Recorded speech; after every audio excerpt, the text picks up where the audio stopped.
ارشد ملک ملازمت سے برطرف ہونے کے بعد آخری دنوں میں نشان عبرت بن چکے تھے اور پریشانی میں اکثر یہ گلہ کرتے نظر آتے تھے کہ اب تو لوگ میرا فون بھی نہیں سنتے اور مجھ سے ہاتھ ملانا بھی پسند نہیں کرتے۔ اس بات کا انکشاف سینئر صحافی اور کالم نگار ارشاد بھٹی نے اپنی ایک تحریر میں کیا ہے۔ ارشاد بھٹی لکھتے ہیں کہ جج ارشد ملک سے ان کی ملاقات ان کے ایک دوست نے 3 ماہ پہلے اگست میں اسلام آباد کلب میں کروائی اور 3 پیس سوٹ میں ملبوس شخص کی طرف اشارہ کرتے ہوئے کہا کہ آپ نے شاید پہچانا نہیں، یہ جج ارشد ملک ہے، احتساب عدالت پر۔ اس وقت تک میں بھی پہچان چکا تھا۔ میں نے کہا جی بالکل میں پہچان گیا، تبھی میں سوچ رہا ہوں کہ یہ چہرہ مجھے جانا پہچانا کیوں لگ رہا ہے۔ یہ سن کر ارشد ملک نے مسکرانے کی کوشش کی مگر ناکام رہے۔ میں نے اپنے دوست سے کہا کہ ملک صاحب پریشان لگ رہے ہیں، خیر تو ہے؟ میرا دوست بولا تمہیں پتا ہے کہ جو کچھ ہو چکا ہے اور جو یہ بھگت چکے، گو کہ انہیں بہت سمجھاتا رہا کہ وقت گزر جائے گا، ہمت نہ ہارنا۔ میرے کہنے پر ہی انہوں نے اسلام آباد کلب آنا، سوئمنگ کرنا شروع کیا ہے، مگر ابھی تک یہ مکمل ڈپریشن سے نہیں نکلے۔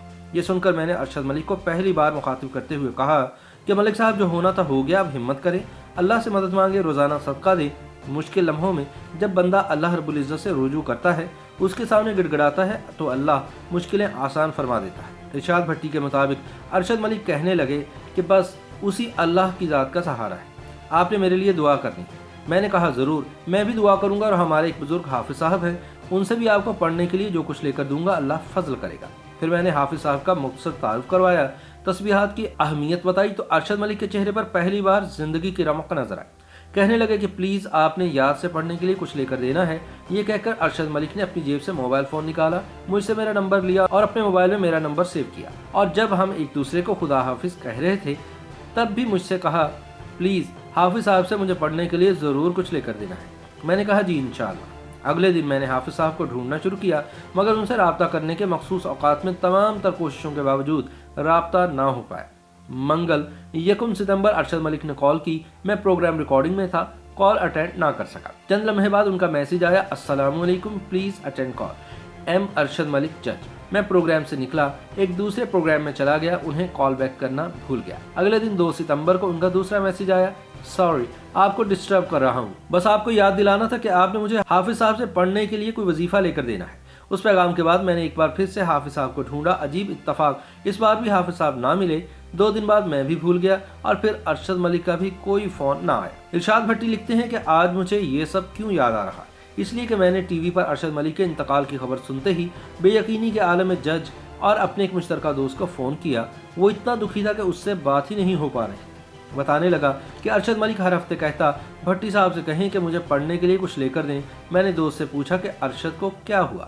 دوست بولا بظاہر کورونا ہوا جو جاتے جاتے پھیپھڑوں کو نقصان پہنچا گیا، کورونا ختم ہوا تو ہارٹ اٹیک ہو گیا، لیکن اصل میں اسے تنہائی اور ڈپریشن نے مار ڈالا ہے۔ میرے دوست نے بتایا کہ ارشد کی صورتحال یہ تھی کہ میرے گھر میں بجلی میٹر کا مسئلہ تھا۔ میں نے ارشد ملک سے کہا کہ یار کسی کو کہہ دو میٹر تو چالو کروا دو۔ چند دن بعد اسے پھر سے یاد کروایا، جب پھر بھی کام نہ ہوا تو میں نے کہا کہ یار اتنا چھوٹا سا کام ہے کیوں نہیں کروا رہے؟ یہ سن کر ارشد ملک کی آنکھوں میں آنسو آ گئے، گلوگر لہجے میں بولا کہ یار تمہیں کیا بتاؤں، اب لوگ میرا فون بھی نہیں سنتے، مجھ سے ملنا بھی پسند نہیں کرتے، ہاتھ تک نہیں ملاتے اور مجھے دیکھ کر لوگ راستہ بدل جاتے ہیں۔ میرا دوست بتا رہا تھا کہ کس طرح ارشد ملک کے خاندان نے مشکل کاٹی، کس طرح 2 بیٹوں اور بیٹیوں والا ارشد ملک پر امید تھا کہ جب میں پٹیشن دائر کروں گا تو عدالت مجھے کم از کم وکالت کرنے کی اجازت تو دے دے گی۔ بس اسی ڈپریشن میں اس کا انتقال ہو گیا۔